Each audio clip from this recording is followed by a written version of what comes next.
You love the Switch, I love the Switch, but one of the biggest problems I have with the console is that the accessories for the thing are so damn expensive. What's going on, everyone? I'm Jay, the channel is Square Pegs, and as much as I love this guy right here, the Nintendo Switch Pro Controller, I can't afford more than one. They're expensive as hell. I can't add another one to my collection. So I'm constantly on the lookout for an inexpensive alternative that allows me the same options that I get from the Pro Controller, or at least as many of them as possible, without breaking the bank. And you know what? I have found one that finally fits the bill. Today, we are taking a look at this guy right here, the Retro Fighters Duelist. So how are we going to review this controller? So what I'm going to be doing is I'm going to be grabbing footage of my real-time playing of 6 different games just to let you know how they play, 6 different genres, 6 different ways they play. Now, spoiler, I have been playing a few games with this and I've really enjoyed my time with it so far, but everything you're going to see on here so far, other than what you see with Metroid Dread, are things I have not played with this controller yet. Hey, what's going on, everyone? Jay from the future here, and I just wanted to check in real quick and let you guys know that there's going to be a few segments coming up where you're going to see me talking up here in the corner or up here in the corner. I'm not good at this part of it, but you're going to see me talking on screen. I'm going to be talking about certain things that the controller is doing, and unfortunately it might not sync up perfectly with what is being shown on screen. I'm out of practice from doing videos, so straight up when I was doing my footage of actually recording me playing and recording my audio, that was apparently too many things for me to record because I forgot to capture the footage. But regardless of that, it's still true. Everything I said stands, but it might not match up perfectly. So, all right, now back to Jay in the past. All right, yeah, so here is the Retro Fighters Duelist. Now, I was considering doing an unboxing, but straight up, yeah, it's already out of the box. I've been playing with it. It's really nice. It's a great controller. It's nice and light, like it has hardly any weight to it, which I kind of dig. Which is weird because usually I don't really like light controllers. Like, I'm not a big fan of the 6-axis for the PS3 because it's so light, but this one I kind of dig. All right, so yeah, this one was specifically pretty much designed for Super Smash Bros. Ultimate. It obviously does have a bit of a GameCube appearance with the larger A button and the offset B. It does have Bluetooth, so you're able to connect wirelessly to your controller. It does connect via USB-C. It's got dual Z triggers, and it's really nice, to be honest with you. The controller ships with the charging cable, so you don't have to worry about tracking a USB-C cable down. You've got everything right in the box that you're going to need to get in and play. Now let's head on over to the Switch and play some games. One of the things I don't actually like about the Nintendo Switch Pro controller from Nintendo, the first party one, is that the rumble feature in it is kind of over the top. This one's a lot more subtle, it's a lot more gentle, and I actually kind of enjoy that more. But I felt the impact when the ball dropped down. We'll see here. Bump, bump, bump. See, this doesn't feel like there's a delay at all. This actually feels pretty solid. And I don't know if you guys can hear. I'll put the controller up to the microphone. You're not going to hear the rumble at all. It's not a loud motor, which I really appreciate. But yeah, so there we have it. Super Monkey Ball with the Duelist. All right, let's head on over and take a look at Smash now. All right, and here we go with Super Smash Bros. Ultimate. Now, this is what this controller was made for. That's what this game was made for. So we are going to be running this one down. And yeah, you see here, Sora has joined the battle. And I think that's who we're going to play with today. I haven't actually tried out Sora yet. I just downloaded this in between the Monkey Ball video and this part here. So, we're now updated to version 13.0. That's where we're at. We are going to jump in and try Sora out. Of course, I got to go classic Steamboat Willie Pie-Eye Sora here. You guys know how much I love my Disney stuff, so that is what we're going to be doing here. Okay, I do like having that secondary B button up top for special attacks for Sora. That's pretty cool. And, oh, that's a lot of Mr. Game & Watch. All right, let's see what we got here. Not a big fan of fighting Game & Watch. I always have trouble with him, but that's okay.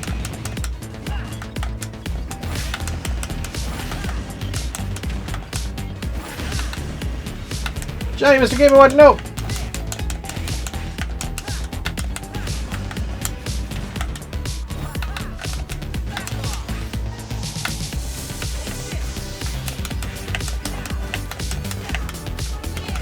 There you go. Later, Game & Watch. So yeah, I got told it's a little bit twitchy for Smash, but I am not experiencing that at all. I actually really think this is a very responsive stick.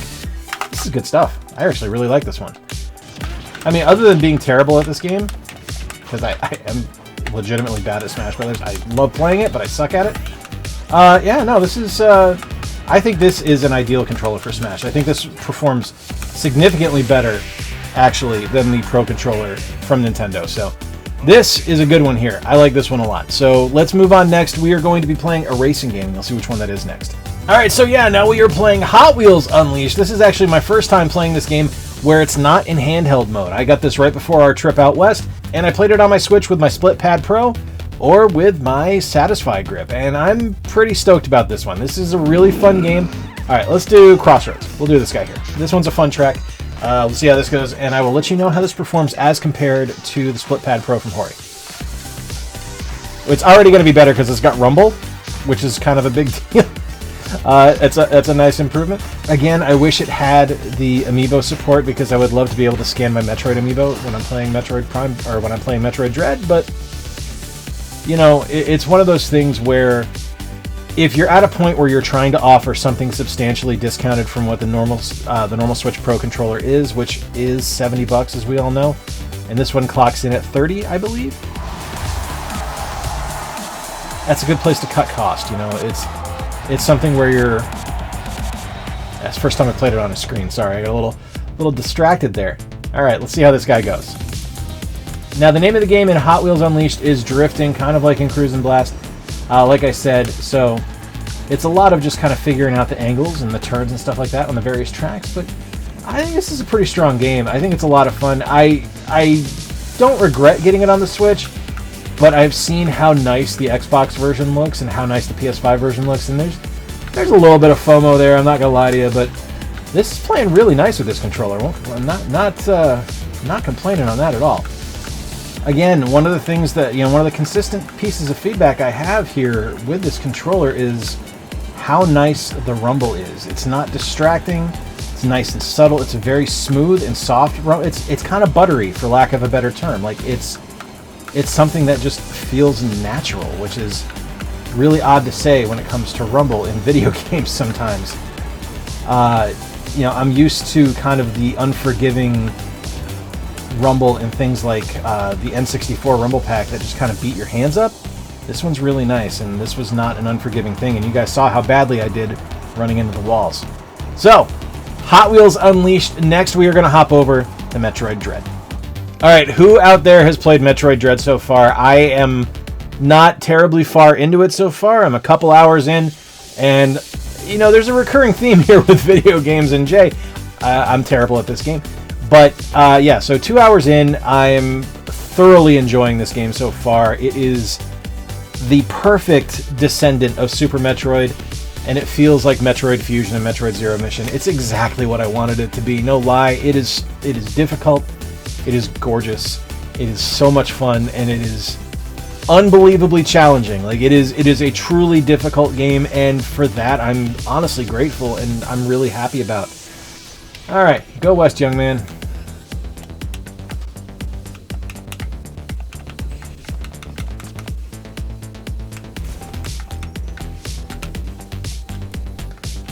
Alright, so Metroid Dread has been an absolute joy to play so far. I love the challenge behind the game. I love how much fun it is.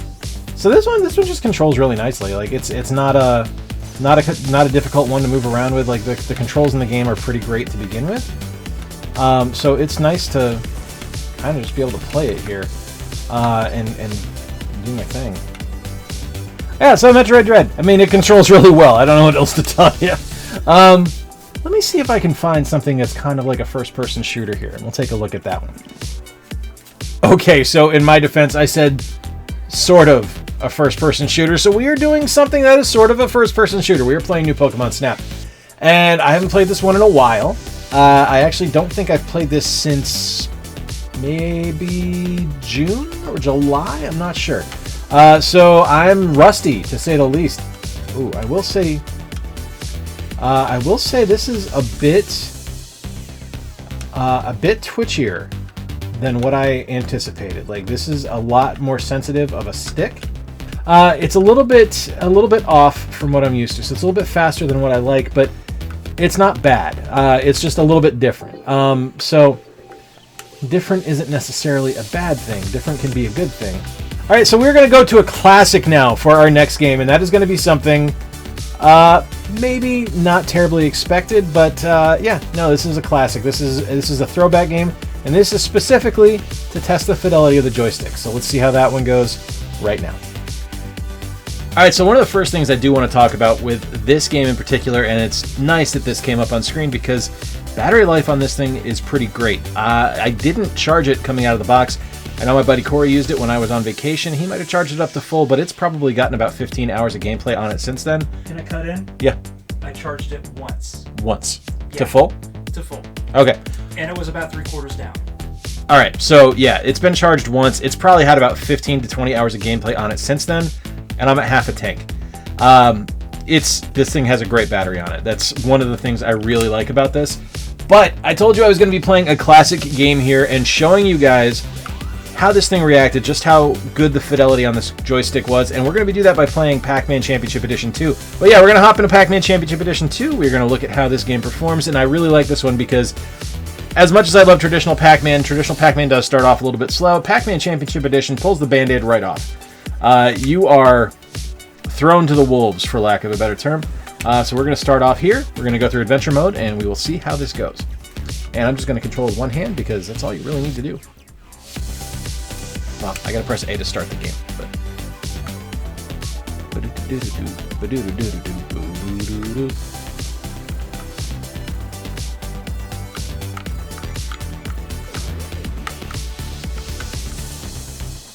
So you guys can see how quickly this game moves. And it's definitely a little bit faster than traditional Pac-Man. But that's okay, because it's wonderful. Alright, and I've woken up the ghost, and he's mad now. Inky is not pleased with my... I'm gonna eat your face. I ate your face, and now we're gonna go get your friend. And your other friend, too. Where are you going? Come here. Hey, look at all those ghosts getting eaten. So yeah, game moves pretty fast, controls really well, and this controller just seems suited for classic games like this. And now it is because of the notching on the controller. It's similar to what the GameCube had. And that's really nice because you're actually kind of able to lock in what direction you want to go. The Pro Controller, as nice as it is, doesn't really have that. It can kind of slide around. You can lose where you want to go a little bit. That's moderately frustrating. I know I've run into that a few times on this game in particular, where I've had issues trying to go around corners, and I've just kind of run into where the ghosts are. And that's definitely a little bit frustrating, but I don't have that problem with this controller, which is a nice change of pace. Because as much as I love this game, it can be fast and it can be frantic, and it can be frustrating. And we're clear. Performs really well. Let's head over back to the camera and I'll give you my final thoughts on what this controller does. Alright guys, there you have it, my thoughts on the Retro Fighters Duelist. And as much as I love this guy right here, the Switch Pro controller, at $70, that's a lot of money. That's a lot of scratch. That's over a game's price. This guy right here, $30, and the only thing you're gonna miss out on is the amiibo support. You don't have an NFC reader in there. Everything else is there. You have a great battery life, great controls, fantastic button response, wonderful shoulder buttons, and you have motion controls in there. It has everything you could possibly need. The gyro controls on Pokemon Snap were wonderful. Everything just played perfectly. So for $30, highly, highly, highly recommended on this one. You can find this on their website. It's retrofighters.com. It is $29.99, and it is awesome. And they actually have a thing right now where you can do quad pay, where you can actually split your payments out over $35. So if you get a couple of them, you can split that out over 4 payments, and it's going to be a nice, easy system for you to pay off. Let me know in the comments down below if you have used the Duelist and what you think about it, and if there are any other controller options out there that you are a fan of. I've got a few other controller reviews coming out, and I want to give a big thank you to Retro Fighters for actually sending this to me to review for the channel. I've got 2 more from them that I'm going to be looking at as well, one for the 64 and one for the PC. Please hit like, please subscribe down below if you enjoyed today's video, and hey, if you really dig the work I do here, consider becoming a monthly Patreon sponsor like the wonderful people you're seeing on screen right now, or check out my merchandise. Links to both pages will be in the pinned comment down below, as well as everywhere else I'm at on social media across the web. Till next time, folks, I've been Jay. Appreciate you spending a little bit of time with me. And again, thank you to Retro Fighters for sending the controller out. Remember to play more games, stay square, and take care. I'll talk to you soon.